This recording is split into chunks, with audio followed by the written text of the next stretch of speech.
To view this video in English, please click the link given above. 12ാം ക്ലാസ്സിൽ പഠിക്കുന്ന എൻ്റെ എല്ലാ മക്കൾക്കും ബയോളജി മൈ പാഷനിലേക്ക് സ്വാഗതം. സ്പെർമാറ്റോജെനിസിസ് എന്നാൽ സ്പേം പ്രൊഡ്യൂസ് ചെയ്യുന്ന ആ പ്രോസസ്സാണ്. ജെനിസിസ് എന്ന് പറഞ്ഞാൽ സിന്തസിസ്. ഇപ്പോൾ സ്പേംസ് സിന്തസൈസ് ചെയ്യുന്ന പ്രോസസ്സാണ് സ്പെർമാറ്റോജെനിസിസ്. ഇത് നടക്കുന്നത് സെമിനിഫറസ് ട്യൂബ്യൂൾസിൻ്റെ അകത്താണ്. ഇപ്പോൾ സെമിനിഫറസ് ട്യൂബ്യൂളിൻ്റെ വോളിൽ എന്തുണ്ടെന്ന് പറഞ്ഞു? 2 തരം സെൽസ് ഉണ്ട് അല്ലേ? സ്പെർമാറ്റോഗോണിയയും സെർട്ടോളി സെൽസും.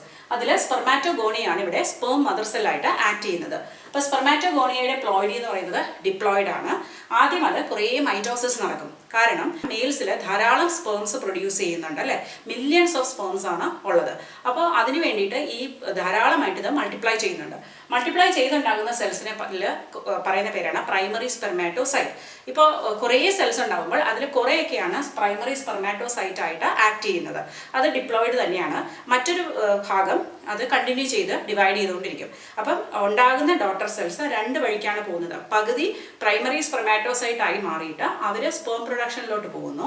പകുതി വീണ്ടും വീണ്ടും ഡിവൈഡ് ചെയ്തുകൊണ്ടിരിക്കുന്നു. കാരണം ഇതൊരു കണ്ടിന്യൂസ് പ്രോസസ്സാണ്. അപ്പോൾ എല്ലാം കൂടി പ്രൈമറി സ്പെർമാറ്റോസൈറ്റ് ആയി കഴിഞ്ഞാൽ പിന്നെ വീണ്ടും ഡിവിഷൻ കഴിഞ്ഞ് വരുന്നവരെ ഒരു ഗ്യാപ്പ് ഉണ്ട് അല്ലേ? അപ്പോൾ ഈ കണ്ടിന്യൂറ്റി നിലനിർത്താനായിട്ട് ഒരു സെറ്റ് ഓഫ് സെൽസ് ഡിവൈഡ് ചെയ്തുകൊണ്ടേയിരിക്കും.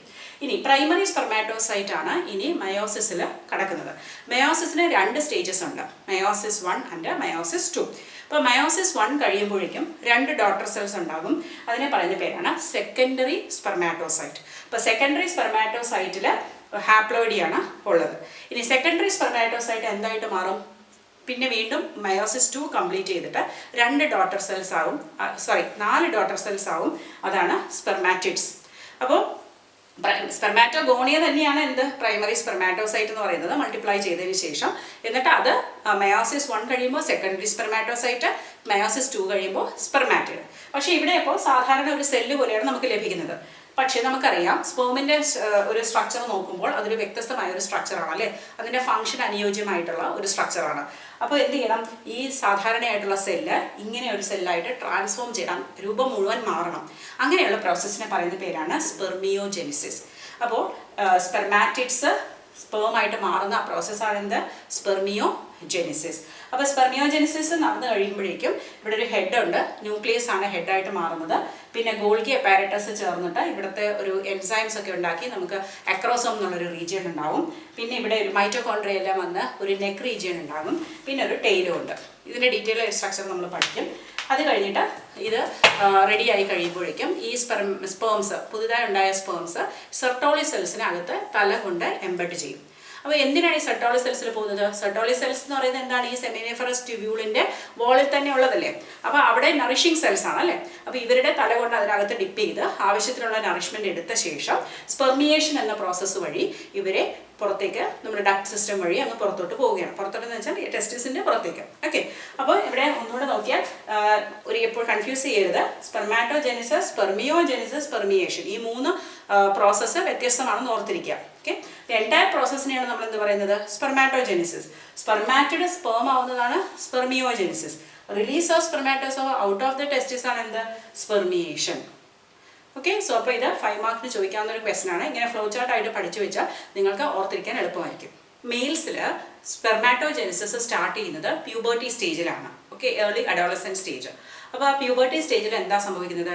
നമ്മുടെ ഹൈപ്പോതലാമസ്, അത് ബ്രെയിനിൻ്റെ ഒരു ഭാഗമാണ് അല്ലേ? ഫോർ ബ്രെയിൻ്റെ ഭാഗമായ ഹൈപ്പോതലാമസ് ഒരു GnRH എന്ന ഹോർമോൺ സെക്രേറ്റ് ചെയ്യാൻ തുടങ്ങും. GnRHൻ്റെ full form gonadotrophin releasing hormone എന്നാണ്. അപ്പോൾ ഈ ഹൈപ്പോതലാമസിൽ നിന്നുള്ള ഗൊണാഡോട്രോപ്പിൻ റിലീസിങ് ഹോർമോൺ ആരിലാണ് ആക്ട് ചെയ്യുന്നത്? പിറ്റ്യൂട്ടറിയിലാണ് ആക്ട് ചെയ്യുന്നത്. പിറ്റ്യൂട്ടറിക്ക് ആൻറ്റീരിയർ ലോബുണ്ട്. ആൻറ്റീരിയർ ലോബിനെ സ്റ്റിമുലേറ്റ് ചെയ്യും. അപ്പോൾ ആൻറ്റീരിയർ ലോബ് 2 ഗൊണാഡോട്രോപ്പിൻസ് സെക്രേറ്റ് ചെയ്യും. അപ്പോൾ ഓർത്തോളുക, gonadotropin releasing hormone from the hypothalamus will stimulate the anterior pituitary to secrete 2 gonadotropins. ഇനി ഏതൊക്കെയാണ് ഗൊണാഡോട്രോപ്പിൻസ്? LHഉം FSHഉം.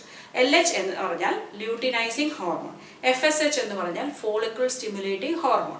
ഇത് രണ്ടും പുരുഷന്മാരിലും സ്ത്രീകളും ഉണ്ട്, പക്ഷേ അതിൻ്റെ ഫങ്ഷൻസ് ഡിഫറെൻ്റ് ആണ്. ഈ ലൂട്ടിനൈസിങ് ഹോർമോൺ എവിടെ ആക്ട് ചെയ്യും? ലീഡിക് സെൽസിൽ ആക്ട് ചെയ്യും. ഇപ്പോൾ ലീഡിക് സെൽസ് എവിടെയാണ് കാണുന്നത്? ആ സെമിനിഫറസ് ട്യൂബ്യൂൾസിൻ്റെ ഇടയ്ക്കുള്ള ഇന്റർസ്റ്റീഷ്യൽ സ്പേസിൽ അല്ലേ? L for L എന്ന് ഓർത്ത് വയ്ക്കാം. Leydig cells LH.